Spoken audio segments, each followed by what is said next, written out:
नमस्कार दोस्तों, मैं अजय कुमार लिटिल गुरु चैनल में आपका स्वागत है। दोस्तों, आज जो है उठो, लुसेंट का कब तक सो गए यार? 10वां दिन है, चारों तरफ सब जिसमें कुछ हम जल रहा पेज है। नंबर लुसेंट का सत्ता का 23 नशा से करो, 24 सत्ता को का। देखे हैं, 24 से शराब, 25 में सिगरेट, देखना है आज, गुटखा सब छोड़ दो।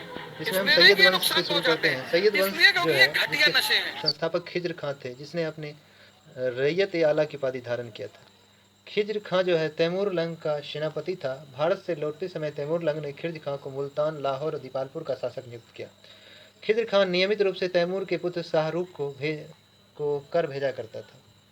खिज्र खां की मृत्यु 20 मई 1421 को हो गया था। खिज्र खां के पुत्र मुबारक खां ने शाह की उपाधि धारण की और याहिया बिन अहमद सरहिंदी ने को मुबारक शाह का संरक्षण प्राप्त था। इसकी पुस्तक तारीख ए मुबारक शाही में सैयद वंश के बारे में पूर्ण जानकारी मिलती है।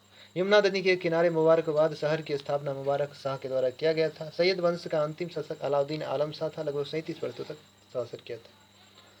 तैमूर लंग जब भारत पर आक्रमण किया कब 1398 में किया था, उस समय वहाँ का शासक नासरुद्दीन महमूद तुगलक था। चलिए अब आते हैं लोधी वंश। दिल्ली सल्तनत का अंतिम वंश लोधी वंश था। लोधी वंश 1451 से 1526 तक रहा था। सर्वाधिक समय तक शासन करने वाला शासक कहा जाता है लोधी वंशीय शासक बहलोल लोधी था। बहलोल लोधी 19 अप्रैल 1451 को बहलोल शाही गाजी की उपाधि से दिल्ली के सिंहासन बैठा। दिल्ली पर प्रथम अफगान राज्य की स्थापना किसने की? बहलोल लोधी ने किया। दिल्ली में पहला अफगान वंशीय शासक कौन था? बहलोल लोधी था। बहलोल लोधी को ने बहलोल सिक्का जारी किया। वह अपने सरदारों को मकसद अली कहकर पुकारता था और अपने सरदार के खड़े होने पर स्वयं भी खड़ा होता था। बहलोल लोधी का पुत्र निजाम खां 17 जुलाई 1489 ईस्वी को सुल्तान सिकंदर शाह की उपाधि से दिल्ली के सिंहासन बैठा। 1504 में सिकंदर लोधी आगरा शहर की स्थापना सिकंदर लोधी ने किया। 2 साल बाद 1506 में अपनी राजधानी दिल्ली से आगरा किसने करवाया? सिकंदर लोधी ने करवाया था। भूमि के लिए मापन प्रणाली के लिए गज सिकंदरी का प्रचलन किसने करवाया? सिकंदर लोधी ने। गुलरुखी शीर्षक फारसी कविता का सुल्तान सिकंदर लोधी ने गुलरुखी शीर्षक से फारसी कविताओं को लिखवाया। सिकंदर लोधी ने आगरा को अपनी राजधानी बनाया। इसके आदेश पर संस्कृत में एक आयुर्वेद ग्रंथ फारसी फरंग सिकंदरी के नाम से अनुवाद हुआ। इसे नगरकोट के ज्वालामुखी मंदिर मूर्ति तोड़कर इस टुकड़े को कसाईयों के मांस तोड़ने के लिए दे दिया गया। मुसलमानों की तजिया निकालने, मुसलमानों की स्त्रियों को पीरों संतों को बाजार पर जाने पर प्रतिबंध लगा दिया। गले की बीमारी के कारण सिकंदर लोधी की मृत्यु 21 नवंबर 1517 को हो गई थी।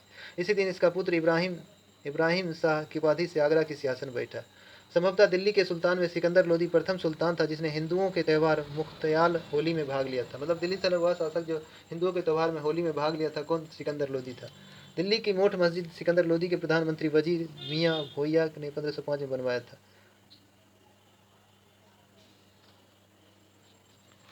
उसके बाद है 21 अप्रैल 1526 को पानीपत का प्रथम युद्ध हुआ बाबर और इब्राहिम लोदी के बीच, जिसमें युद्ध स्थल पर इब्राहिम लोदी मारा गया। बाबर को भारत पर आक्रमण करने का निमंत्रण पंजाब के शासक दौलत खान लोधी और इब्राहिम लोदी का चाचा आलम खान ने दिया था। अब सल्तनत कालीन हम व्यवस्था की बात करते हैं। केंद्रीय प्रशासन के मुखिया को सुल्तान कहा जाता था। बलबन अलाउद्दीन के समय में अमीर प्रभावित था। अमीरों का महत्वपूर्ण चरमोत्कर्ष था लोधी वंश के शासनकाल में। सल्तनत काल के मंत्री परिषद को मजलिस ए खलबत कहा जाता। सल्तनत काल में जो मंत्री परिषद होता था उसे मजलिस ए खलबत कहते थे। मजलिस ए खलबत की बैठक मजलिस ए खास में हुआ करती थी। वार ए खास, इसमें सुल्तान सभी दरबारी खानों अमीरों को बुलाकर रसियों को बुलाता था। बार ए आजम, सुल्तान राजकीय कार्यों का अधिकांश भाग इसमें करता था। प्रधानमंत्री वजीर हुआ करता, राजस्व विभाग का प्रमुख होता था प्रधानमंत्री जो वजीर हुआ करता था। आगे है कि मुशरिफ ए मुबालिक जो है महालेखा ऑडिटर हुआ करता था। खजीन जो है कोषाध्यक्ष होता था। दीवान ए अर्ज एक सैन्य विभाग था। आरिज मुबालिक जो इसके मंत्री हुआ करते थे। और दान विभाग जो है दीवान ए खैरात दान विभाग था। दास जो है दीवान ए बंदगांव और दीवान ए इश्तियाक पेंशन विभाग था। दीवान ए मुस्तखराज वित्त विभाग जिसको चालू किसने करवाया? अलाउद्दीन खिलजी ने। दीवान ए कोही कृषि विभाग इसको किसने चलवाया? एमबीटी मोहम्मद तुगलक ने। दीवान ए अर्ज जो है सैन्य विभाग था। दीवान ए अर्ज जो है सैन्य विभाग था, किसने चालू करवाया? बलबन ने। दीवान ए बंदगा दास विभाग एफएसटी फिरोज। दीवान ए बंदगा, दीवान ए खैरात, दीवान ए इश्तियाक जो पेंशन विभाग था, किसने चालू करवाया? एफएसटी फिरोज तुगलक ने। सल्तनत काल में दीवाने रियासत धार्मिक मामलों के पवित्र स्थान तथा योग्य विद्वान और धर्म प्राणिक लोगों को वजीफ देता था। उसके बाद कहता है दीवाने इंसा नामक विभाग राज्य के पत्राचार से संबंधित रखता था। साम्राज्य के भागों में चल रही गतिविधियों को पूर्ण जानकारी के लिए दूतों की नियमित नियुक्ति की जाती थी। दूत बरीद कहलाते थे। शासक के सबसे ज़्यादा विश्वपत्र लोग मुख्य बरीद के पद नियुक्त होते थे। लोक निर्माण विभाग की स्थापना एफएसटी फिरोज शाह तुगलक ने। पीडब्ल्यूडी विकास किसके शासनकाल में? एफएसटी। सड़क निर्माण का सर्वाधिक नेटवर्क किसने बिछाया? एफएसटी फिरोज शाह तुगलक ने बिछाया। सर्वाधिक भवन निर्माण करने का काम किसने किया? FST फिरोज शाह तुगलक ने दिल्ली सल्तनत, जबकि मुगल वंश सबसे ज़्यादा भवन बनाने का काम शाहजहाँ के द्वारा करवाया गया। सल्तनत काल में प्रांतों में बटे हुए जिसे इक्ता या सूबा कहा जाता था, जी यहाँ के शासक नायब या वली मुफ्ती द्वारा होते थे। इक्ताओं को सिखों जिलों में विभाजित किया जाता था, जिसके प्रमुख सिकदार हुआ करते थे। उसर जो है मुसलमानों से लिया जाने वाला भूमि कर जो उसर कहलाता। खराज गैर मुसलमानों से लिया जाने वाला भूमि कर खराज होता था। जक़ात मुसलमानों से लिया जाने वाला धार्मिक कर था, जबकि जजिया कर गैर मुसलमानों से लिया जाने वाला धार्मिक कर था। उसके बाद है कि लूटे हुए धन खानों अथवा भूमि में गड़े हुए खजानों से प्राप्त संपत्ति के बटा 5 भाग जिस पर सुल्तान का अधिकार था। शेष 4/5 भाग उसके सैनिक अथवा खजाने के प्राप्त करने वाले व्यक्तियों का अधिकार था। फिरोज शाह तुगलक को छोड़कर अन्य सभी शासकों ने 4/5 हिस्सा स्वयं अपने लिए रखा था। सुल्तान सिकंदर लोदी ने गड़े हुए खजाने से कोई हिस्सा नहीं लिया था, और फिरोज शाह तुगलक ने अन्य सभी कुछ हिस्से को छोड़ दिया। 4/5 हिस्से स्वयं अपने लिए रखे और सब छोड़ दिया था। सिक्कों को परगनों में विभाजित किया गया था। आमील परगने का मुख्य अधिकारी हुआ करता था। एक शहर या 100 गांव से शासन की देखरेख अमीर सदा किया करते थे। प्रशासन की सबसे छोटी इकाई ग्राम होती थी। ग्राम में सबसे अधिक प्रभावशाली लोग खुद छोटे जमींदार हुआ करते थे। सुल्तान की अस्थायी सेना को खास खेल कहा जाता। दिल्ली सल्तनत में सुल्तान की अस्थायी सेना को खास खेल कहा जाता था। मंगोल सेना के वर्गीकरण की दशमलव प्रणाली को सल्तनत काल की व्यवस्था में आधार बनाया गया था। मंगोल सेना के सल्तनत काल में बारूद की सहायता से गोला फेंकने की मशीन जो थी उसे मंगलिक या अराध कहा जाता था।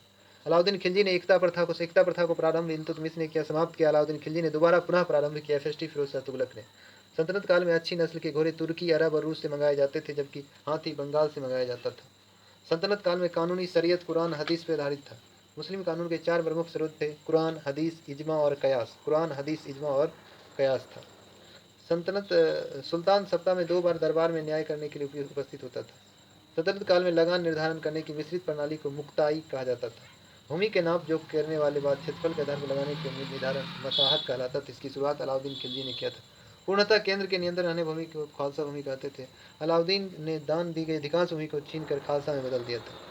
सल्तनतकालीन मुद्रा व्यवस्था चांदी के टके और तांबे के दिरहम चलते थे। देवल सल्तनत काल का सबसे प्रमुख बंदरगाह देवल था। उसके बाद सल्तनत काल जब दिल्ली पर विजयनगर साम्राज्य के तना 1336 में हरिहर बुक्का द्वारा किया गया था। उस समय दिल्ली पर MBT मोहम्मद बिन तुगलक का शासन था, जिसमें 5 भाइयों के परिवारों ने अंग विजयनगर साम्राज्य के। विजयनगर का अर्थ होता है जीत का शहर। हरिहर बुक्का ने विजयनगर की स्थापना विद्यारण्य संत के आशीर्वाद से हरिहर बुक्का ने विजयनगर साम्राज्य की स्थापना की थी। हरिहर बुक्का ने अपने पिता संगम के नाम पर संगम राजवंश की स्थापना किया। विजयनगर साम्राज्य की राजधानी हम्पी थी। विजयनगर साम्राज्य के खंडहर तुंगभद्रा नदी पर स्थित है। इसकी राजधानी राज्यभाषा तेलुगु थी। विजयनगर की ऑफिशियल भाषा तेलुगु थी। और एक और था विजयनगर में पड़ता है जो तुंगभद्रा नदी कर्नाटक में है, वो हम्पी में जो है कुंड मंदिर था, उसके बारे में ध्यान अभी नहीं है। चलिए अब अगला वीडियो में हम चर्चा करेंगे पेज नंबर 26-25 से। पेज नंबर 24-25 आज हो गए, पेज नंबर 25 से 26 के बारे में हम चर्चा करेंगे कल के वीडियो में। चलिए आज इतने तक रहने देते हैं। अगर वीडियो अच्छा लग रहा हो तो लाइक कीजिएगा। चैनल पर पहली बार विजिट कर रहे हैं, चैनल को सब्सक्राइब करेंगे, बगल में बेल आइकन घंटा दबा दीजिए, जिससे आने वाला कोई वीडियो पहले आप तक पहुँचेगा। इसका साथ ही आपको मॉक टेस्ट भी अपलोड हो जाएगा, जिसलिए मॉक टेस्ट जरूर लगाएं। और चैनल पर पहली बार विजिट करें, चैनल को सब्सक्राइब करें, बगल में बेल आइकन घंटा दबा दीजिए, जिससे आने वाला कोई वीडियो पहले आप तक पहुँचेगा। चलिए जय हिंद दोस्तों।